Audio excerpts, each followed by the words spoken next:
steps to first day of school. Today's childhood moments often go straight from the camera roll to social media, raising questions around the trend called sharenting. For many families, sharing moments is a way to actually celebrate milestones, stay connected, or to simply express pride. But as more of children's lives move onto social media, important questions are emerging around privacy, safety, consent, and the long-term impact of creating an online identity before a child can speak for themselves. Are parents oversharing, or are they documenting moments that mean a lot to them? How do you balance the two? We're joined by Audrey Imbayago, who's a social media specialist and digital marketer on the show. Audrey, welcome on the show.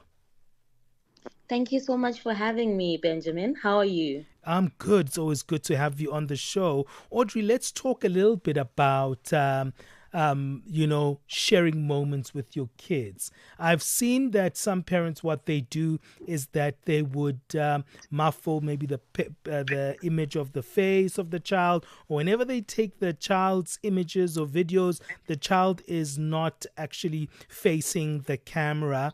There are others who are like, you know what, it's my child. I'm going to share as much as I can. How do we create the balance? What's the right way to do this right? First things first is children need to be protected. Whether it's online, offline, some things translate from online to offline abuse.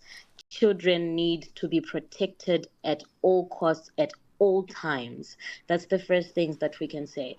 But when it comes to parenting, each person and each parent or each guardian uses their own discretion to then determine what is morally right, what is safe, and what isn't safe. But however, we cannot ignore the fact that there's a very high rise in parents manipulating and using their children to monetize and make money off of platforms, or just for that feel good moment where they just feel like people comment and say my baby is beautiful, and they want to keep posting, and they're chasing the high of a viral moment. So we cannot ignore that. So sharenting is when parents share their children or their children's lives online, whether or not it's the full face or it's just a section of their lives, but it is still sharenting as long as the parent and the child are involved in the sharing of this content. The thing is, our children are a part of our lives, aren't they? So sometimes it gets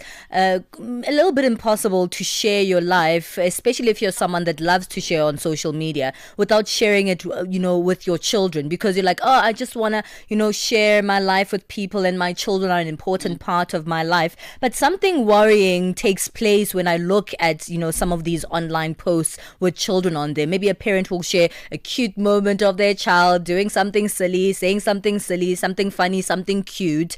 And then you see, okay, people are liking it. That's great. People comment, oh, that's so cute. Oh my goodness, she's so adorable. But there are people who save these videos. Some of them download these videos and they're keeping them for keepsake. And you just don't know who these people are who just want to randomly keep the videos of random strangers' children they don't know. What are the concerns that we should be having about this behavior?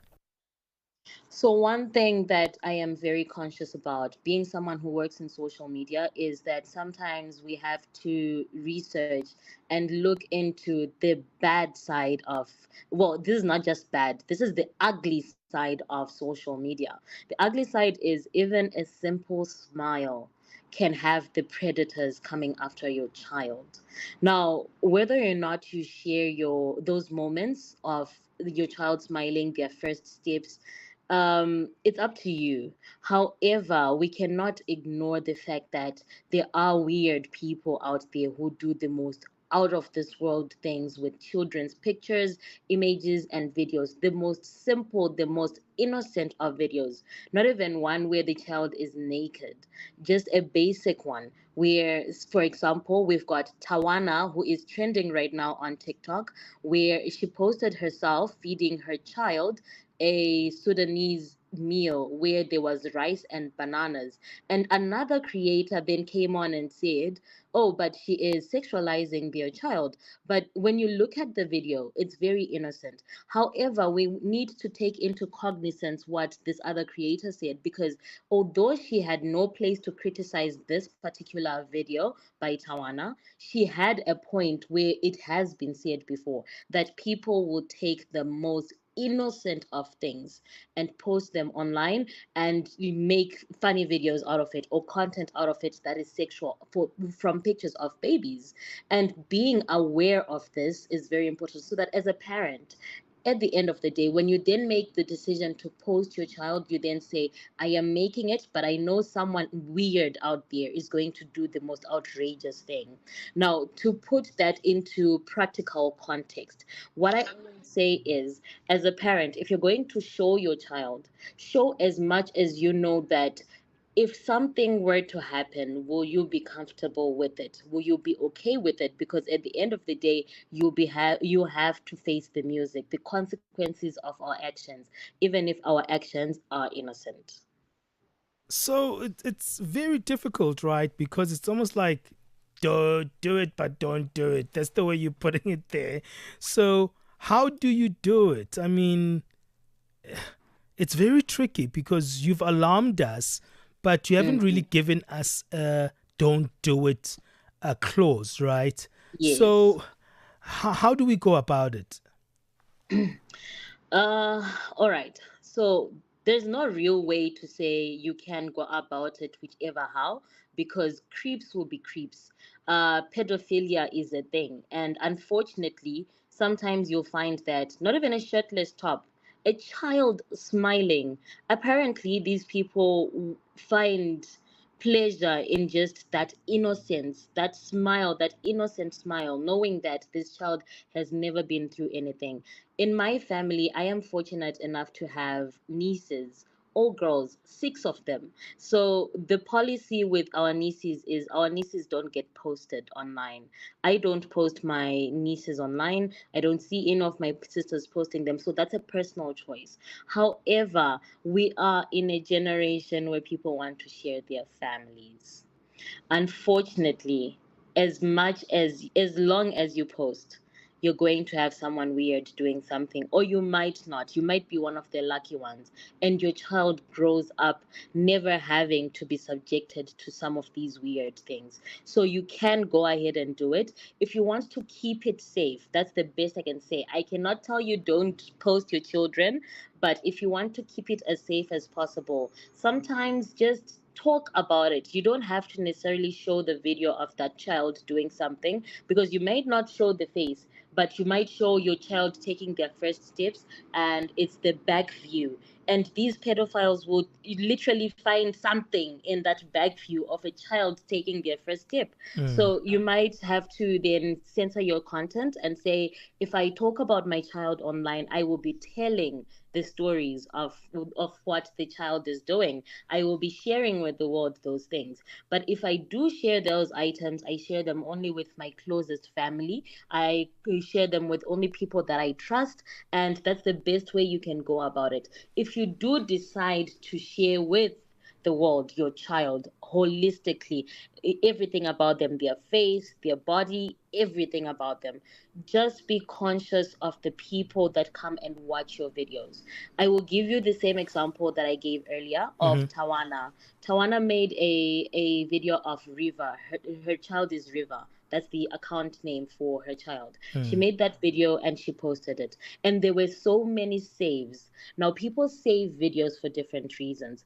A video can trend for different reasons. Mm-hmm. Possibly, taking an example of that one video, it could have been, as people are saying in the comments, weird people are saving the video of your child, or it could be the Sudanese people who are saying, oh my god, look at how these people are eating our food, that's so funny. Yeah. Do you see the two sides of things? It could be either or, but be conscious. Try and audit the people that save your content, because you get notifications that this person has saved, this person has liked, this person has made comments. Be conscious of the people that do that. Try and track the accounts that do that like, save, and post. There's a certain level that an individual can say, oh, I like your content, and they might not save every time, but they'll probably like every time. Okay. So you also go ahead and say, okay, I've seen this account doing this and that. Take the extra effort, interact with the accounts that Sure. are interacting with your child's content.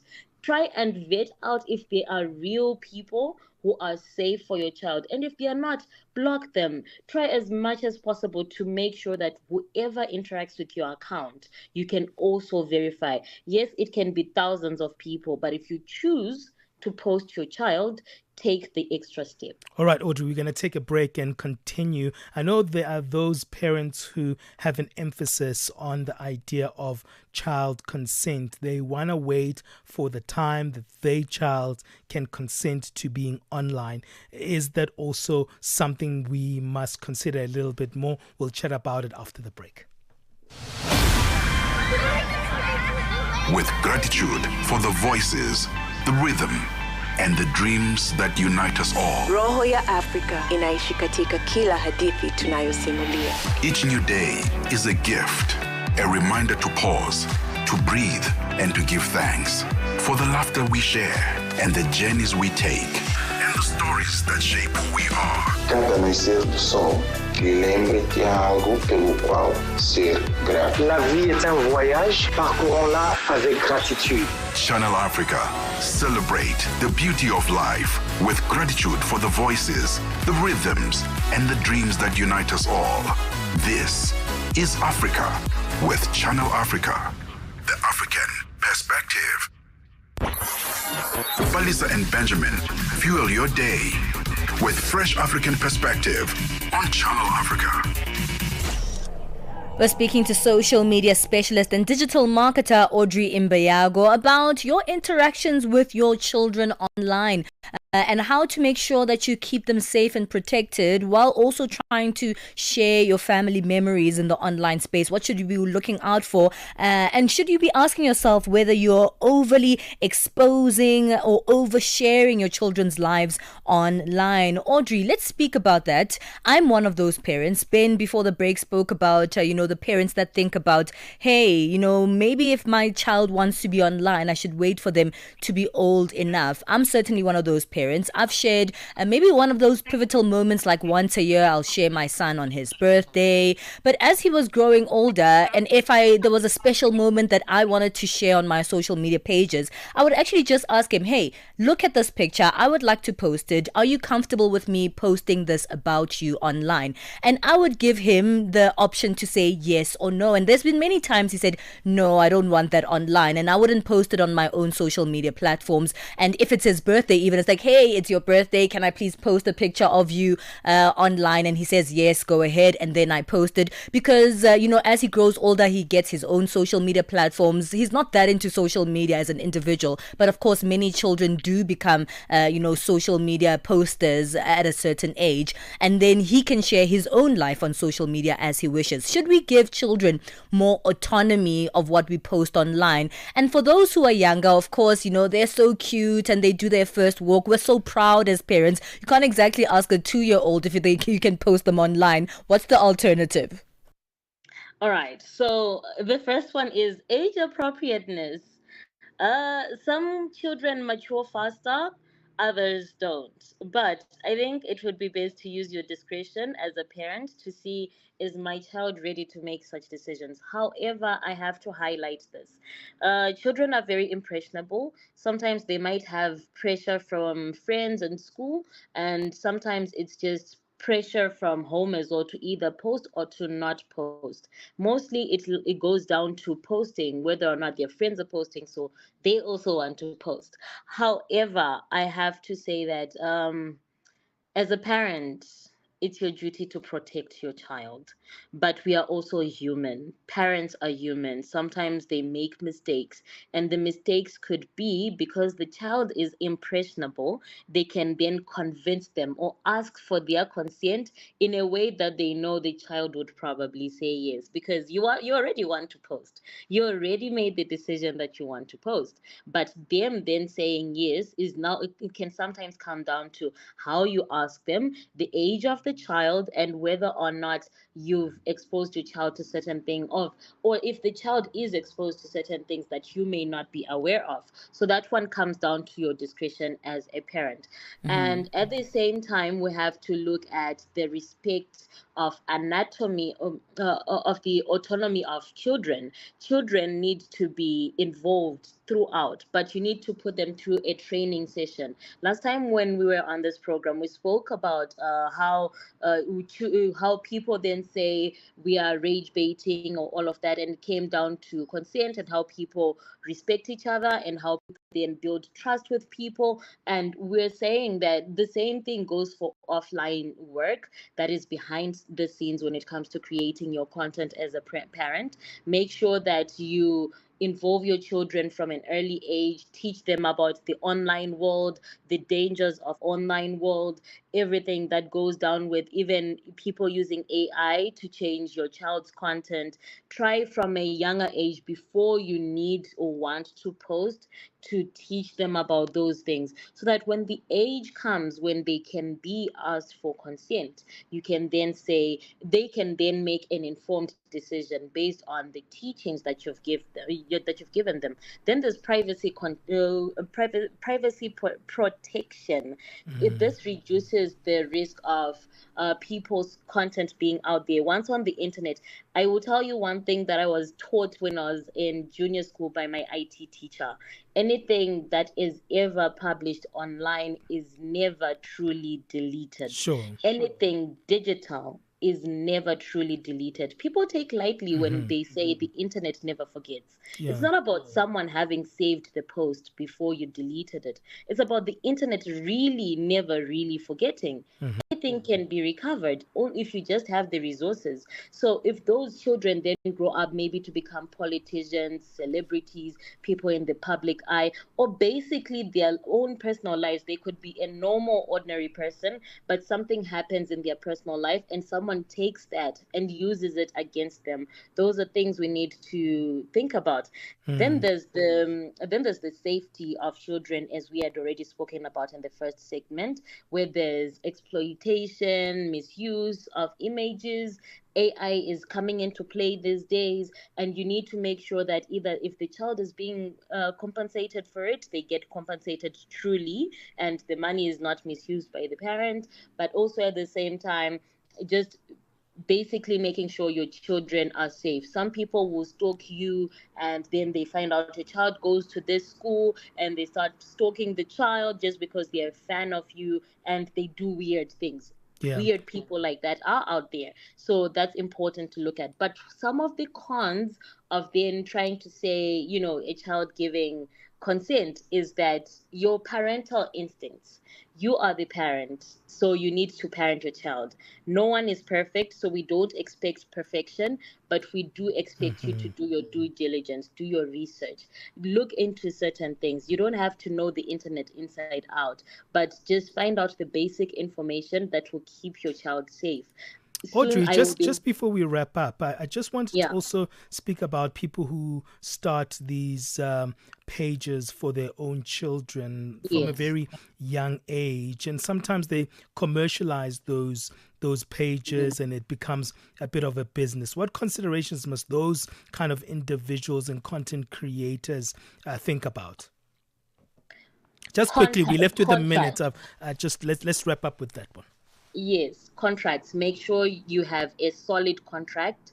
Put everything in writing, not when you need it, but way before. Because when you start the page, you'll be like, oh, let me do this. I want to build my child's profile. Have a contract.